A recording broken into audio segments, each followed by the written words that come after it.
એલા ગળુભાઈ એકલા એકલા કેરી થોડી ખવાય.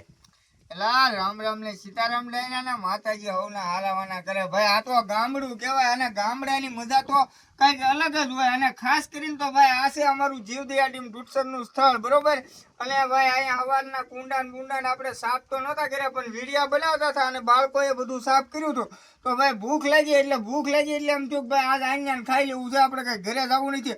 અને આમ જો કઈ જમાવટ છે એની વાત પૂછોમાં, સરસ મજાની કેરીઓ અને મારા હાટું સ્પેશિયલ આમ મમરી મોકલેલી છે, તૂટે નહીં એવી. આમ જો કઈ અવાજ બવાજ આવે ને તેમાં છાશ બરફ દાળ ભાત અને કાંઈ ઘટે નહીં. તમારે જો ભાઈ આવી મોજ કરી હોય ને તો 11 ઉપર આવી જાજો, તમને કેરીઓ ખવડાવી દઈશ. એકલા ખાવાની વાત ન હોય, પણ ભાઈ નજારો કંઈક અલગ છે અને સેવા કરવાનો આનંદ પણ અલગ છે. અને ભગવાને સરસ મજાનું ખાવાનું પણ આપણને આપેલું છે. તો બળતરા કોઈ ન કરતા, થાય તો મહેનત કરજો. અને ભાઈ ચોમાસું આવે છે તો તમારી પાસે ટાઈમ હોય ને તો ખરેખર જીવદયા ટીમ ઢૂંઢસરના સ્થળ ઉપર ઘણી બધી જગ્યા છે. અમે પોગતાય નથી, એટલા બધા ઝાડવા સોંપવાના છે, પણ બધા તમારે નથી સોંપવાના. ખાલી 5 ઝાડવા સોંપી જાજો અને ભાઈ કરજો આનંદ, બરોબર ને. અમને સાથ સહકાર ને સપોર્ટ સારો છે આપો છો એટલે. પણ વધારે આપણે તો છે ને વિડીયા જય બજરંગી ફેસબુક પેજમાં મૂકવી છે, તેમજ ઇન્સ્ટાગ્રામ આઈડી છે આપણી જીવદયા ટીમ ઢૂંઢસર.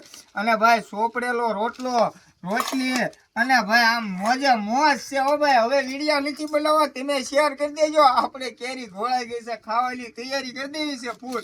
તો વધારે ભાઈ શેર કરી દો મારો ભાઈ.